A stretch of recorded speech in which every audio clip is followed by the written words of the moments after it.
В маленьком сокровенном городке Кленовая лощина, расположенном в живописной части Миннесоты, произошло нечто ужасное, что оставило не только глубокие раны на душе многих местных обитателей, но и шокировало сердца всех, кто когда-либо слышал об этой трагедии. 8 лет назад, когда Джошуа Коултер, 5-летний мальчик с яркими голубыми глазами и озорной улыбкой, пропал без вести в одно из теплых летних утр, спокойствие и дружелюбие этого маленького городка были разрушены навсегда.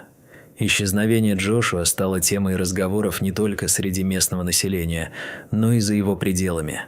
Это тихое местечко, известное своим добрым и сплоченным сообществом, внезапно погрузилось в состояние тревоги и страха, охватившее всех, так как каждый понимал, что невидимая угроза может скрываться где угодно. С каждой несовершенной попыткой найти мальчика пропадали не только его следы, но и надежда его семьи, и время, казалось, остановилось, оставляя лишь болезненные воспоминания. Исчезновение Джошуа стало вехой, которая надолго изменила жизни многих людей, оставив глубокую рану в сердцах его родных и друзей, которая могла не зажить никогда. Итан, отец Джошуа, часто сидел за столом в своем доме, просматривая полицейские документы и отчеты о поисках сына, стараясь найти в них хоть какую-то надежду. Каждый раз, когда его взгляд натыкался на старые фотографии мальчика, его сердце сжималось от боли, и воспоминания об ужасном дне, когда его сын пропал без вести, вновь оживали с невыносимой остротой. Клэр, его жена, старалась поддерживать порядок в их доме, чтобы сохранить хотя бы видимость нормальности в их жизни, несмотря на то, что их мир был разрушен. Она стремилась оберегать своих близких от шероховатости повседневной жизни, зная, что забота о доме может стать одним из способствий поддержания психического здоровья всей семьи. Несмотря на отсутствие результатов в поисках, она не теряла надежды и поощряла Итана продолжать искать любые зацепки, подбадривая его даже в минуты, когда он сам терял веру. Каждый новый день, когда они всматривались в горизонт в ожидании чуда, оставлял их с мучительным чувством безнадежности и страхом, что их потери никто не может восполнить. Поиски Джошуа длились месяцы, но, увы, они не принесли никаких результатов. Местные власти, волонтеры, а также даже опытные следователи и частные детективы работали не покладая рук, исследуя каждый уголок и скрытый заусенец. Но следы мальчика постепенно затерялись в небытие, как капли дождя на сухой земле. Итан и Кейгер никогда не прекращали искать своего сына, охваченные отчаянием, каждый день пытаясь сделать все возможное, чтобы вернуть его домой. Этот постоянный поиск становился для них образом жизни, окутывая их, как непробиваемая тьма, которая могла, казалось, поглотить все светлое и хорошее. С каждым днем они сталкивались с новыми трудностями и преградами, но продолжали верить, что в конце концов им удастся найти его. Это неустанная, неугомонная работа, состоящая из бесконечных опросов, публикаций объявлений и организованных поисковых групп, истощила их физически и морально. Но какое бы разрушительное влияние это ни оказывало на их жизни, ни один вечер не заканчивался без того, чтобы они вновь не пытались заполнить пустоту, оставленную отсутствием Джошуа. Несмотря на всю эту боль и утомительное горе, жизнь продолжала двигаться вперед, и мир вокруг них не останавливался. Однажды, когда Итан встретил своего соседа Гарольда, который починил забор с задней стороны своего участка, мир еще ненадолго погрузился в состояние временной нормальности через простую беседу. Произошедшее неожиданное и приятное знакомство стало простым, но важным способом отвлечься от постоянного стресса, который угнетал его. Гарольд, пожилой мужчина, потерявший жену и сына в результате трагедии, которая оставила его изолированным от общества, стал снятием тяжелой ноши, но вместе с тем его самоотвержденность и замкнутость отталкивали Итана. Он, казалось, был настоящей жертвой жизни, и Итан чувствовал, что они оба нуждаются друг в друге, даже если их трагедии были совершенно разными. Итан и Клэр обсудили возможность пригласить Гарольда на ужин, полагая, что это может стать возможностью для восстановления утраченных нитей человеческого общения и тепла. Тем временем Клэр была полна энтузиазма, предлагая пригласить Гарольда и наладить отношения, которые могли бы послужить основой для формирования теплых воспоминаний о дружбе, возможно, даже о мире, который они копили в своих сердцах. Итан стал задумывался над важностью этого жеста, понимая, что ему обоим нужно общение и поддержка в эти трудные времена. Он направился к дому Гарольда, чтобы лично пригласить его на ужин и попытаться создать теплое окружение, где можно было бы отвлечься от подавляющей реальности. По мере того, как Итан стоял у двери соседа, чувствуя себя неуверенно и нервно, он понимал, что если не сделает этот шаг, их жизни могут продолжать угасать в бездне отчаяния. Гарольд выглядел растерянным, но приветливым. Когда они обменялись несколькими вежливыми фразами, Итан почувствовал легкое облегчение, как будто его душа получила возможность вздохнуть. В процессе этого общения Гарольд рассказал Итану о своих планах завести новую собаку. Эта простая деталь показалась Итану важной. Возможно, это означало, что Гарольд еще не совсем погрузился в свой мир горя. Это обсуждение породило новое ощущение связи между ними. Поскольку оба мужчины обменивались опытом о том, как справляться с горем и находить новые источники радости в жизни. Итан, не ожидая, что общение с соседом украсит их дни, предложил помочь Гарольду построить новую будку для собаки и выбрать питомца в ближайшем питомнике, уверенный, что это не только поможет улучшить его самочувствие, но и отвлечет Гарольда от размышлений о утрате. Гарольд прежде всего был дважды пережившим горе, и его крик о помощи был очевиден для Итана, который старался за ним следить. Вернувшись домой, Итан сообщил Клэр о согласии Гарольда прийти на ужин, что добавило луч надежды в их рутину. Клэр была рада, что Гарольд решил снова завести питомца, считая это отличным шагом на пути к восстановлению его жизни. Итан, обнимая веру в будущее, вместе с ней обсудил список покупок, который должен был стать основой для их первого совместного ужина с соседом.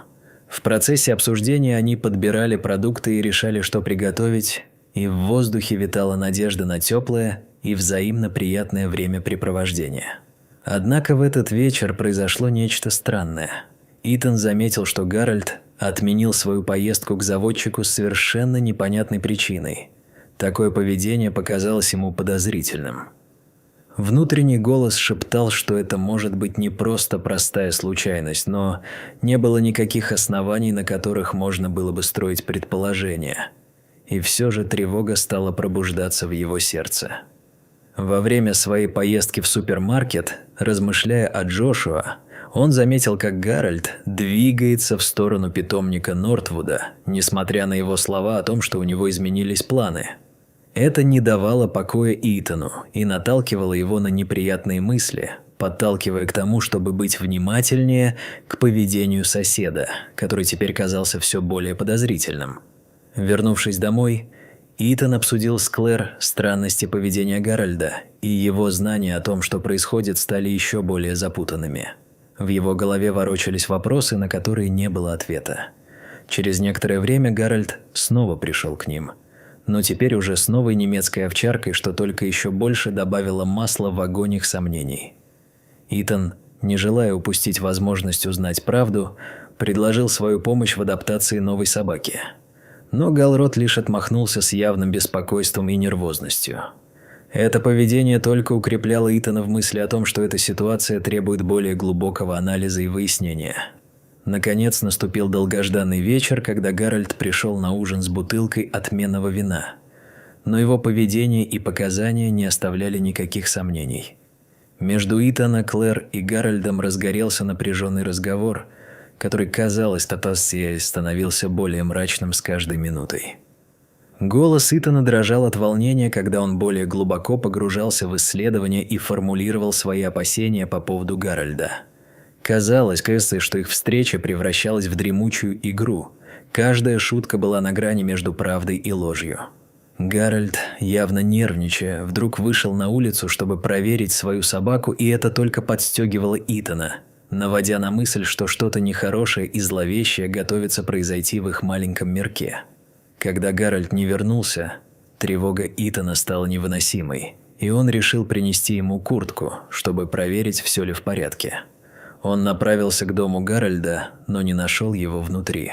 Лай собаки, который доносился с улицы, вновь пробудил у Итана чувство беспокойства и настороженности, как если бы повсюду сквозила некая угроза. Что-то, что требовало срочного внимания. Следуя своим инстинктам, Итан обошел вокруг дома и пытался позвать Гарольда, но никто не откликнулся. Немецкая овчарка оставалась на улице, несмотря на непогоду, и этот факт только усиливал тревогу Итана. Он заметил недостроенный вольер, оказавшийся не таким уж безобидным, как ему изначально показалось. Джошуа, его семья, Гарольд – все эти строки вплетались в единое целое, и все больше становилось очевидным, что нечто зловещее происходит прямо под его носом. Тщательно осмотрев деревянное покрытие и обнаружив небольшую панель в полу собачьей будки с незапертым замком, его подозрения только возрастали. Это строение, вероятно, хранило значительные тайны. И чем больше он думал об этом, тем больше понимал, что ему необходимо действовать. Опасаясь, что Гарольд действительно может скрывать что-то ужасное, Итан успокоил собаку и привязал ее к столбу, прежде чем направиться к тому, что выглядело как потайной выход, ведь это могло стать ключом к разгадке всей информации, которую он искал.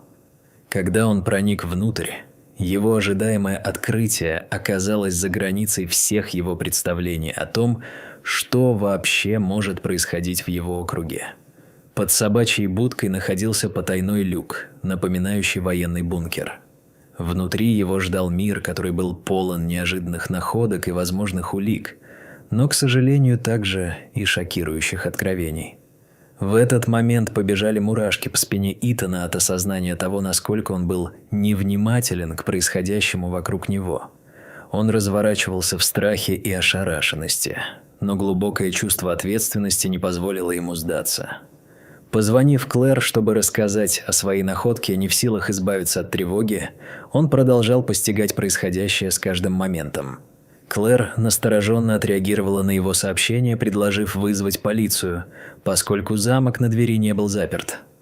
Она понимала, что таких ситуаций стоило принять во внимание, и что необходимо действовать, находясь в пределах разумного риска. Итан, потрясенный всей этой паникой, взвесил все за и против, но в итоге согласился вернуться домой, чтобы дождаться прибытия полиции и удовлетвориться своей настороженностью. Неожиданно в тишине показался Гарольд, вылезавший наружу из бункера, и его потрясенное выражение лица, когда он увидел Итана, могло бы быть сюжетом для триллера. Они встретились на пересечении своих дней, когда надежда и опасения вполне очевидно зависели от того, как они будут взаимодействовать. Итан, собирая всю свою волю, начал задавать Гарольду резкие вопросы о его поведении. Этот конфронтационный момент стал критическим. Напряжение выросло до предела, и здесь уже не было места для шуток. Гарольд, вместо того, чтобы объяснить свою странную тактику, словно что-то ожидал в ответ, внезапно напал на Итана, требуя, чтобы тот спустился в бункер, словно она олицетворяла его страхи. Итан, прекрасно осознавая возможные последствия, начал сопротивляться, и в процессе потасовки Гарольд выронил пистолет, вновь усугубив ситуацию. Какой бы смехотворной ни была эта трагедия, она стала ключевым моментом, и именно в этот миг на место происшествия прибыли полицейские службы, готовые установить порядок там, где он существовал лишь на бумаге и в надеждах. Ситуация стала критической, и конфликт достиг апогея, когда из бункера вышел мальчик, держащий пистолет Гарольда. Этот напуганный и истощенный ребенок выглядел совершенно бледным и испытывающим страх. Он держал оружие, угрожая полицейским. Офицеры находились в замешательстве, не зная, как действовать в условиях неопределенности и страха, который повисел в воздухе. Каждый из них ощущал на себе тяжесть ответственности, но их инстинкты начинали подсказывать, что вовсе не следует оказывать давление на этот напуганный и потерянный дух. Итан, в это мгновение осознав, что это его сын, узнал в мальчике Джошуа. и его сердце заполнилось сочувствием и радостью одновременно. Но мальчик не верил, что Итан и Клэр – его настоящие родители, и это становилось все более болезненным. В панике Клэр, искренне желая помочь, показала Джошуа фотографию его 5-летнего себя, чтобы доказать, что он был похищен. В переполненной эмоциями тишине Джошуа колебался, не веря словам Клэр. Но вскоре фотография успокаивала его. Полицейский осторожно забрал у Джошуа пистолет, стараясь действовать так, чтобы не спугнуть мальчика. Клэр, стараясь понять, как помочь Джошуа, объяснила, что Гарольд на самом деле притворялся его отцом, и настоящие родители искали его все эти долгие 8 лет, никогда не теряя надежды. Слова Клэр, полные материнской любви и заботы, начали пробуждать в Джошуа воспоминания, которые он успел забыть в годы заточения. Когда скорую помощь увозила Джошуа, Клэр шла следом, полная волнения и страха за будущее сына, все еще слишком хрупкого, чтобы понять, как теперь можно построить совместную жизнь. Итан, наконец, находясь в больнице, также получил необходимую медицинскую помощь, обрабатывая раны, полученные во время конфликта, но его мысли были о Джошуа, который, несмотря на пережитые ужасные события, начал отвечать на вопросы врачей и полицейских. Его мировоззрение медленно, но верно менялось и не признавалось. Детектив Мартинес рассказал Итану и Клэр, что Джошуа теперь в безопасности. Он объяснял родителям, что за 8 лет Гарольд изобрел нечто ужасное – выдуманную войну с военными действиями, в которой Джошуа был всего лишь актером. Джошуа вытащил этот обман как бы в реальность. Он попытался узнать, где граница между правдой и ложью. Он рассказал, что Гарольд тренировал его и учил пользоваться оружием, как будто жизнь в этом бункере была единственной нормой, ведь все остальное было забыто.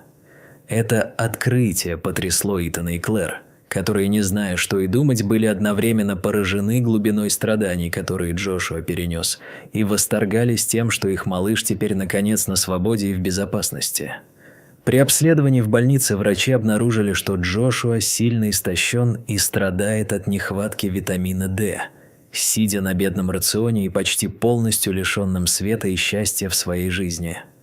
Клэр и Итан могли видеть своего сына, но понимали, что ему нужно время, чтобы привыкнуть к ним и адаптироваться к новой реальности, полной светлых надежд, но имеющих свой немалый ценник. Джошуа постепенно извлекал для себя уроки из этой трагической ситуации, начиная понимать, что же на самом деле происходило все эти годы.